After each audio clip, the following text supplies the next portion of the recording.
destroyed. Why did he bother hiding in these forsaken caves guarded by an illusion spell? I wonder if he was hiding anything else. I found a book. That is the final answer, the one I have been dreading my entire life. Necromancy is forbidden. Of course, you say that for every person brought back, another dies untimely. This is what we have termed the plague. We have unwittingly been killing ourselves for centuries, and we have done so at the command of a long-dead maniac. How could we have been so blind? Balthasar stops and sobs. After a moment he regains control, looks up at you. We have to change. We have to put things right. I shall stop the practice of necromancy with my people, but it is only a start. We have to overthrow Kleitus. We have to tell everyone. Do you know how I could get to the Colossus? The Colossus is located in the middle of the catacombs in the foundation of Kleitus' palace. It's said that the only descendants of Kleitus the First are shown the way through. No one else is allowed in. Even if you were able to sneak back into the palace, I can't imagine how you would find your way to the center of that maze. Besides Kleitus, there's no one living who can show you. That's all I need to know. Alright. Let's return to Telestria.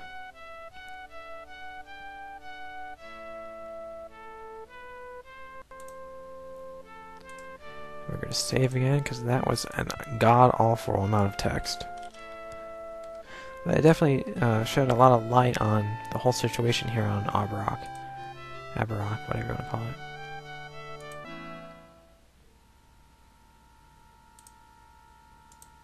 No, I want to go to the city. Alright.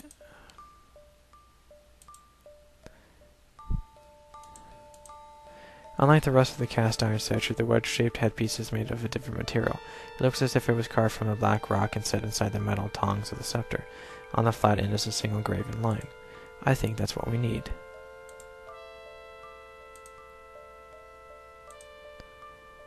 Put the vise on the scepter. You shove the vise in between the tongs holding the headpiece in place. It's a snug fit. Let's loosen. You twist the screw and slowly the tongs of the scepter begin to wrench apart. After quite a while of intense effort, the stone headpiece falls from the tongs clutches to the metal platform below. We're going to take that.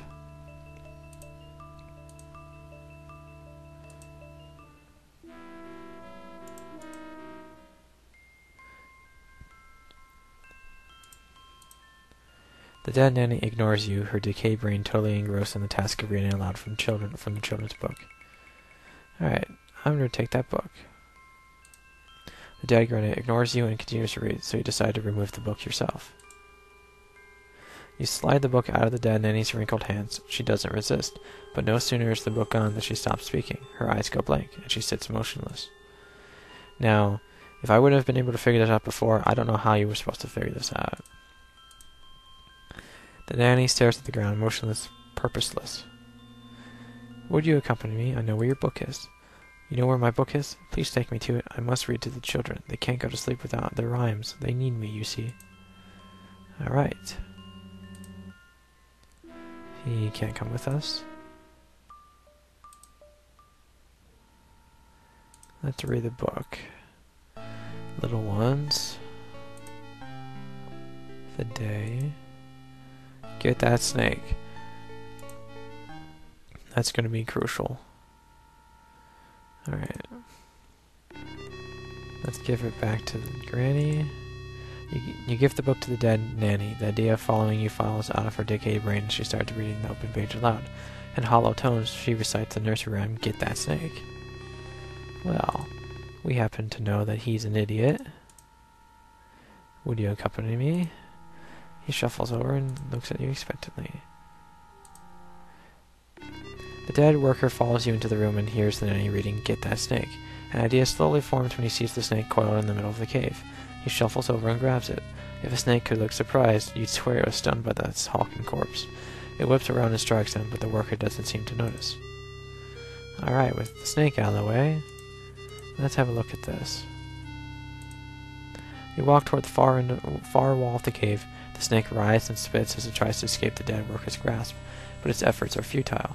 The corpse's grip is too strong, and the dead nanny's constant repetition of the command to hold the snake keeps him from forgetting his task and wandering off. Soon you come upon a wall, a collection of 9 stone circles, each with an ornate arrow carved upon it. Alright. If you click on an arrow, that arrow and all arrows immediately horizontally and vertically adjacent to that arrow will rotate clockwise. Click on reset to start over. If we sense that you're getting frustrated or are not making progress, then a hint button will appear in the interface. You'll get a text hint the first time you click on hint. Clicking on the hint button again will reset the puzzle, and then show you the first correct move. Further clicks will incrementally solve the puzzle. Now, I could not figure this out.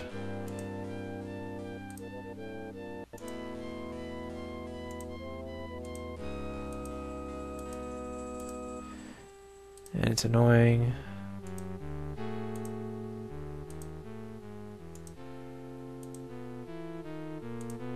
But eventually, we're supposed to get hint. Here's a small hint. When you rotate one corner, also rotate the other 3. When you move the circles on the sides between the corners, make sure you move all 4. Only the center stone should be turned independently. If you keep clicking on the hint button, the puzzle will incrementally solve itself. And that's what we're going to do. I don't feel like trying to work this out.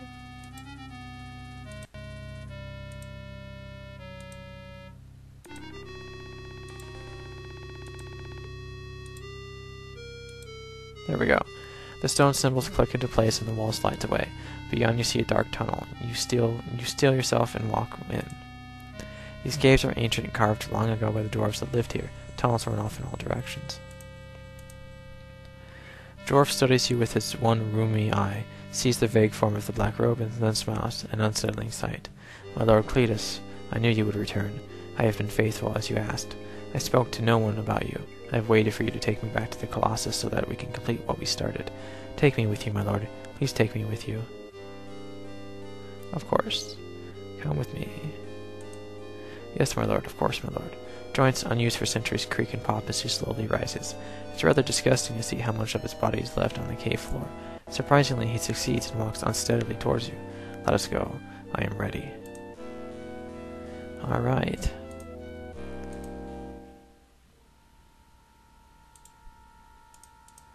Let's make our way back to the palace and get ourselves to that catacombs.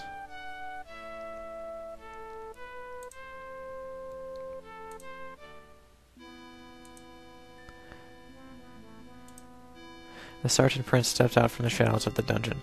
I thought you might be coming back here, and you might need me. The rest of my people are on their way to storm the palace. I came ahead to aid you. I hope you don't mind. He looks at the shambling dead dwarf at your side. I see you're climbing in the social circles, he adds with a chuckle. As soon as you open the door, something lights up in the dwarf's mad eye. He screams, "The Colossus! Break the rune, my lord commands me." Totally beyond reason, he pushes you aside and charges into the catacombs. The door slams shut behind him, catching his rotting shirt in the door jamb and tearing a piece off the cloth off. His footsteps echo as he runs deep into the maze. The dwarf's screams appear to have altered the guards at the top of the stairs. You hear some questioning grunts and loud stomping.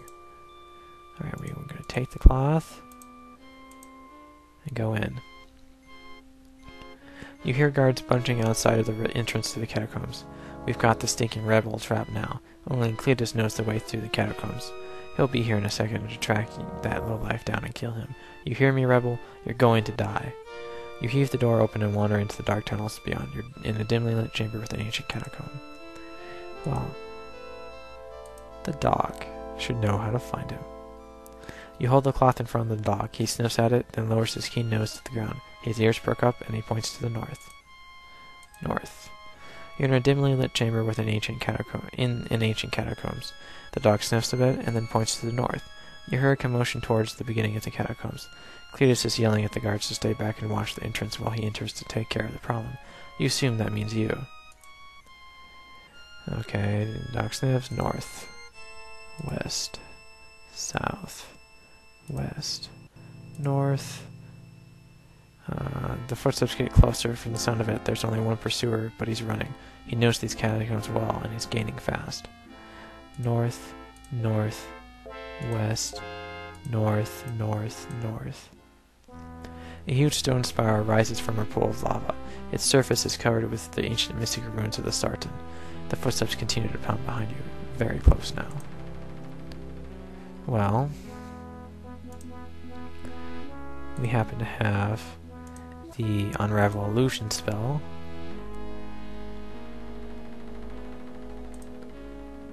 As you trace the runes in the air, you start to sense the wrongness of the Colossus. The crux of its magic, the containment rune, was broken and then covered up with an illusion. Your spell carefully unties the deception until the illusion completely unravels and falls away. What remains is a hole in the center of the containment rune where an important line should be. Without this line to complete the rune, it is powerless and has been ever since the piece of the Colossus was removed. Well, let's put the headpiece in. You place the copy of the headpiece on the hole in the containment rune. It slips inside smoothly and firmly. The lines carved on top of the headpiece connect with the remainder of the rune and complete the spell. Immediately, the rune begins to glow. It isn't very bright, but you sense that the spell is working. The Colossus' magic is being held inside the spire. None is leaking out as it did before. Just as you back away from the Colossus, Kleitus himself comes charging into the room, panting. He stops and looks right into your eyes. "Patron, I knew you would be trouble. I should have killed you when I first had the chance." His eyes swing to cover the prince, and the young prince as well. "It seems that I have been far too generous lately. I'll have to rectify that." The Sartan lifts his scepter and holds it dramatically in front of his body, but nothing happens. He tries a few more times, staring in disbelief. The prince laughs, draws his sword, and pounces on the confused dynast. Kleitus doesn't have sense enough to scream, but looks bewildered by the sword wound left by the prince's attack. He topples into the moat of lava surrounding the Colossus as the powerless scepter falls from lifeless fingers. The prince steps over and picks up the scepter. He has it in one hand while he holds the sword in the other. He looks at you somberly. "So, Haplo, you are a patron. I know about your race. Balthasar taught me well. This should make us enemies, but you have helped me. You have helped my people. Perhaps you did this for your own reasons, but I owe you a debt of gratitude, and I still consider you my friend." The prince reaches behind his neck, removes the pendant there, and hands it to you. "I thought that this was my most valued possession. Now I know that I value my subjects, my world, more. I want you to have it to make certain that you do not forget us. If Abarrach is to survive, we must be linked to the other worlds, and you are the only one that can do this. Take the seal piece, go back to your ship, through Death's Gate. Save this world, Haplo, my friend. We need you. Now, I must clean this palace of the filth Kleitus left here. My people should be in position by now." He nods, then walks away back into the catacombs. Take the stone seal piece. You slip the seal piece from its honored place. You wander back through the catacombs to the entrance. You're in one of the many passages that run up through the palace's foundation. A stairway leads to the more populated area. Well, you take the dragon ship back to the Death Gate and return to the Nexus.